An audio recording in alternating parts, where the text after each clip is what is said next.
the relativity with the transformation matrix. Okay. So electromagnetic field and relativity. So that is the heading of today's topic. So almost we are coming to end of electrodynamics. So today is the last class for electrodynamics. So you can see here I have shown two frames of reference. One is the frame S and another is the frame S dash.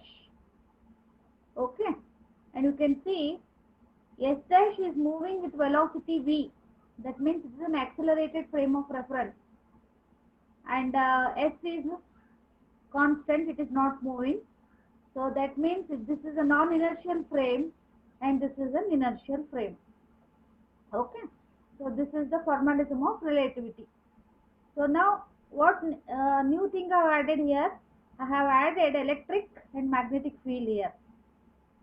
So that means the variation of electric and magnetic field as a function of velocity. So that we are going to study further. Okay. So come to the next slide. So this already I have explained last class. So in S frame, the electric and magnetic fields, they are shown as E and B with this component. Fine. And similarly, the accelerated frame S dash, they are shown by prime, Ex prime, Ey prime. So this is a primed quantity. Prime always refers to what? Accelerated frame of reference. So this already I explained in the last class. So you can see here, what does Lorentz transformation tell? So Lorentz electric field transformation equations are Ex dash equal to Ex, E gamma dash, Ey dash equal to this value, Ez dash is equal to this value, and similarly, the Lorentz electric field transformation equations are given by this.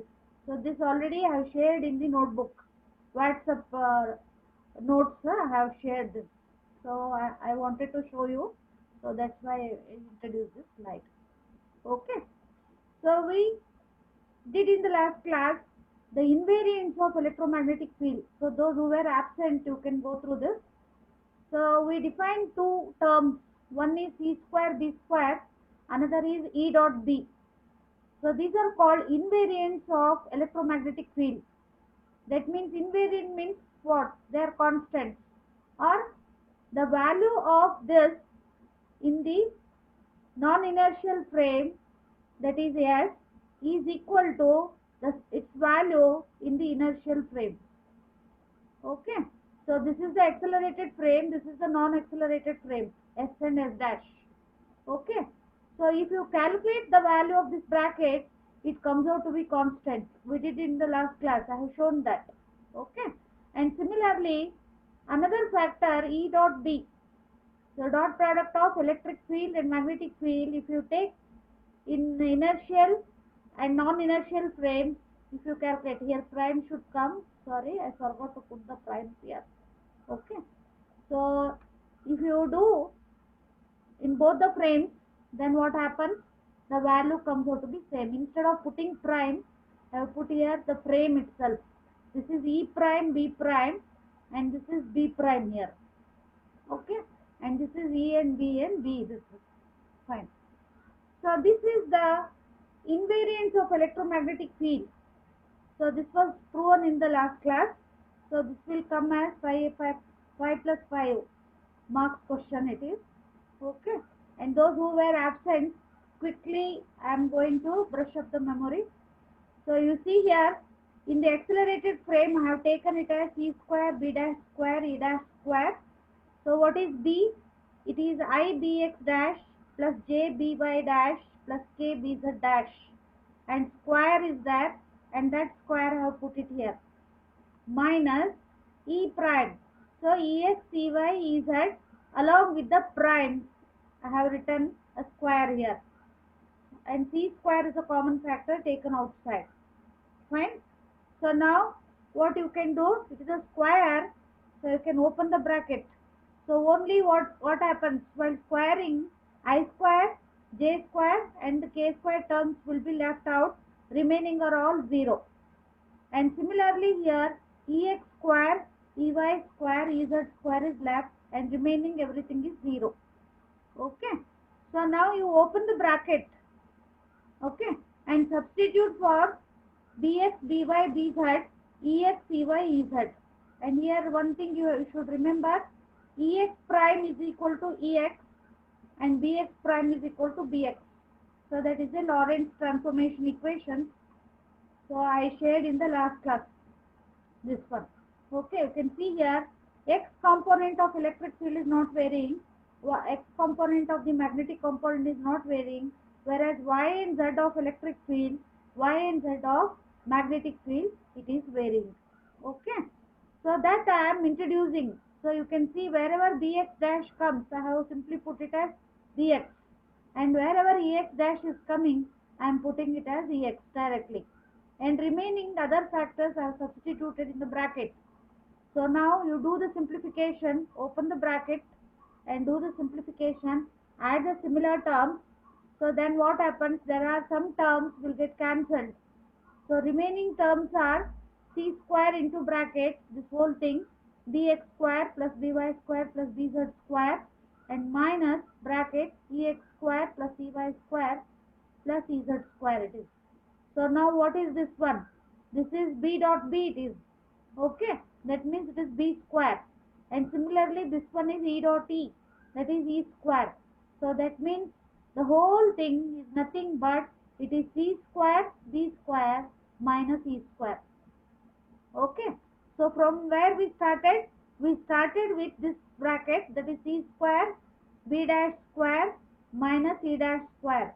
So now we ended up what? We ended up at c square b square minus e square. That means this value is equal to this value. So we have proved the identity. What is the identity? The bracketed term in S frame, this is actually for S dash frame. S dash frame is equal to the term in the S frame. That is what the identity tells. So equal means what? It is constant. It is invariant of the frame of reference, whether it is moving or stationary. This bracketed term value always comes out to be constant. Fine. So next we will check another invariance, that is E dot B. So what we have to show? We have to show that E dot B equal to E dash dot B dash. We have to show this. Okay. So let us start with the primed term. So you can see E have substituted this. Okay. So I have given this components in one of the slides. I'll show you afterwards.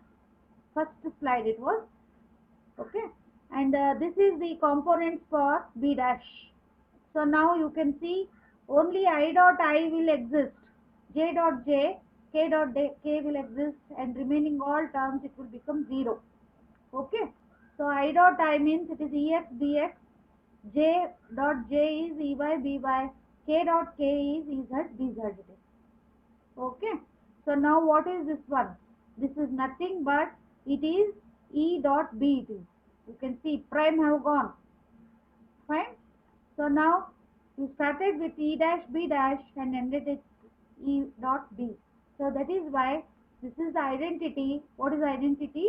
E dash B dash in the accelerated frame S dash is equal to E dot B in the stationary frame, that is S, non-moving frame, that is. Okay. So these are the two identities you have to remember. Electromagnetic field identities, these are all. So now we will come to electromagnetic field tensor. Already I have done this.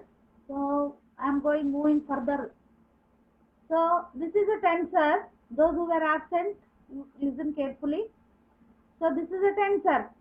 So tensor is nothing but it is in form of matrix. It can be shown in form of matrix. But what is the condition? Each element's value is decided by some law. And the law is common to all these 16 elements. So you cannot write different laws for different elements. All 16 should follow the same law. So then only we can call F mu nu. So this is a representation for a tensor. Tensor is, this is whole tensor. You should show it in the bracket actually, because right hand side is a matrix. This should also be shown in the form of matrix. So anyhow, so F mu nu is a tensor and it has got how many variables? It has got two variables. Nu is one variable, that is a row variable. It varies from, this is row 1 to 4, and nu is the column variable. You can see there are 4 columns. It varies from 1 to 4. Okay. So now I have introduced a new word here, covariant form. Last class I didn't tell this.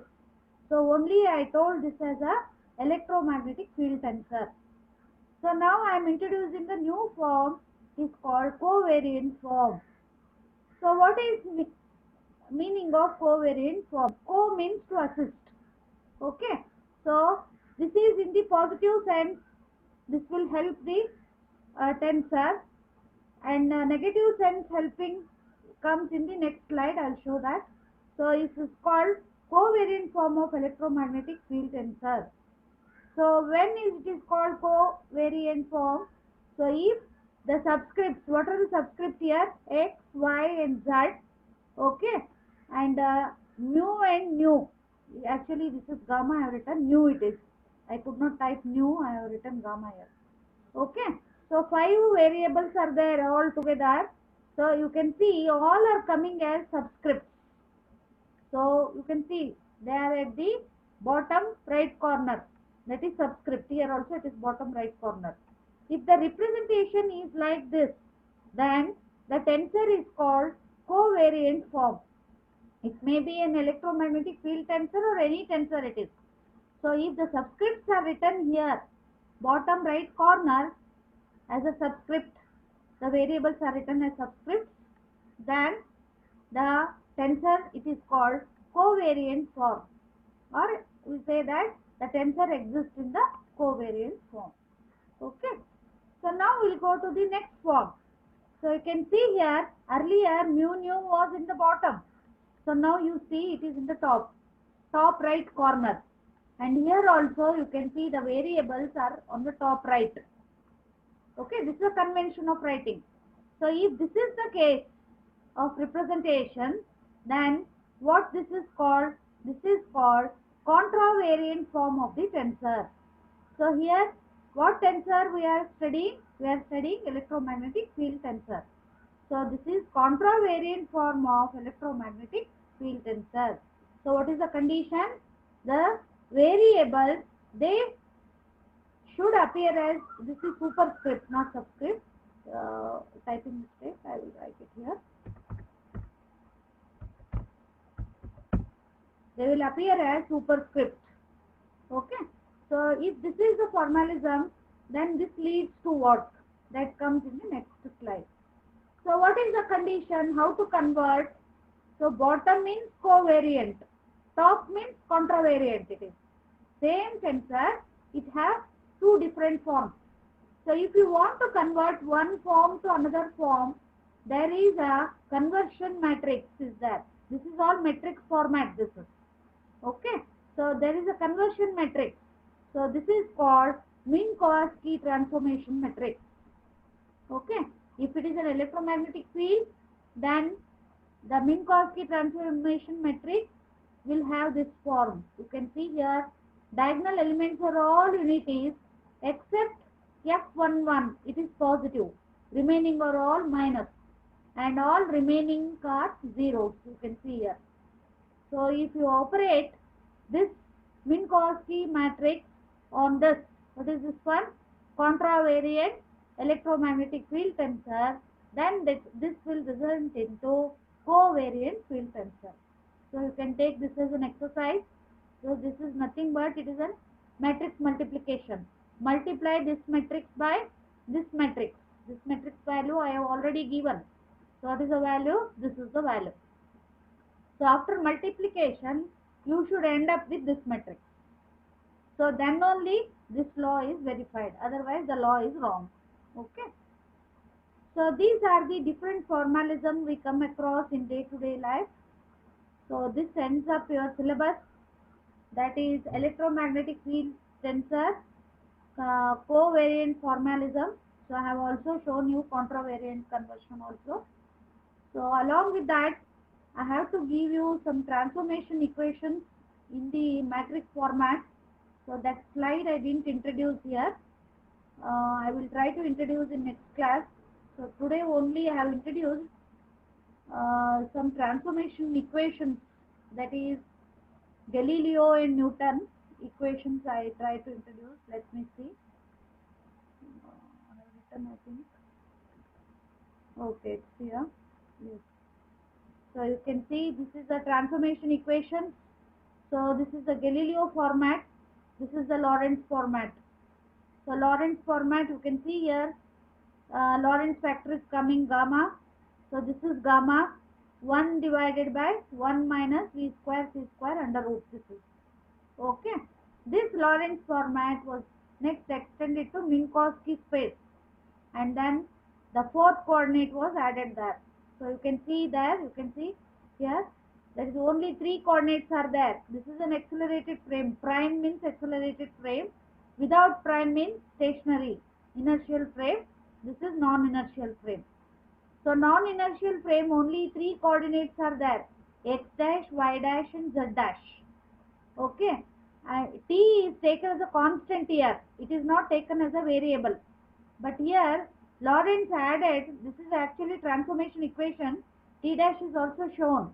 But while doing the or observing the different types of phenomena, T is not taken as a variable.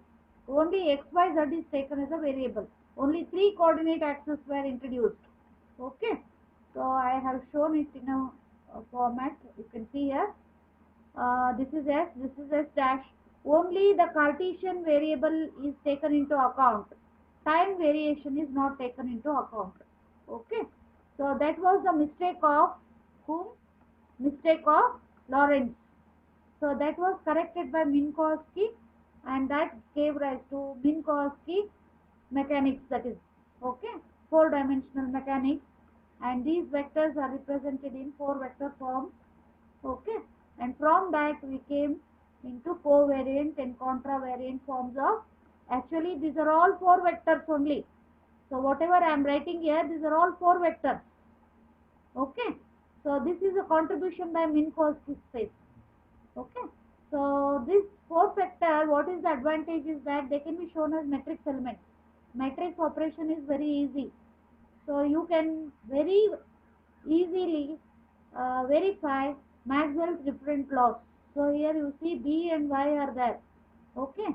So B and Y are there means you can concentrate on the Maxwell's equation, that is del cross B equal to 0 and del cross E is equal to minus dou phi by dou t. That is Faraday's law and magnetostatic second law, that is second law, Maxwell's second law. Okay. So those laws can be proved using this. Okay. So you do suitable operation and the operation will end up into Maxwell's equation. So this completes your electrodynamics portion. Okay. So I tried to make as easy as possible. So various different formalism I introduced and try to make the subject visualized. I try to make it visualized by introducing various slides. Okay. So I did my best to complete the portion. Okay. So one more matrix I have to give you, that is classical mechanics. So there is a transformation. That is you are moving from Lorentz frame to Minkowski frame. So how the vectors transform? Okay. So that transformation matrix I will send on WhatsApp, or I will put it in the slide, last slide here, and then I'll put it in the YouTube. You can go through YouTube and you can copy that. Okay. So this completes your electrodynamics portion. So if you have got any doubt, Okay, ma'am. anything is there, you can ask me. So next class onwards, we'll go for, what is that? Statistical mechanics. So already I have taken so many classes. So some portion is left behind. So I will try to complete that. So next class onwards, it is tomorrow onwards, we'll start that. And there is a rumor that tomorrow college will start. So I don't know. If college is there, class won't be there. Okay. If college is not there, then I'll take the class. Okay, ma'am. Yeah? Okay. If any doubt is there, you ask me. So I made as easy as possible. I browsed so many websites. Okay, textbook also online I browsed and try to make as easy as possible. Easiest of all this. Any doubt is there, you can ask me. No doubt, ma'am. No, ma'am. Okay, fine. Shall I stop the class? Yes, ma'am. Okay, ma'am.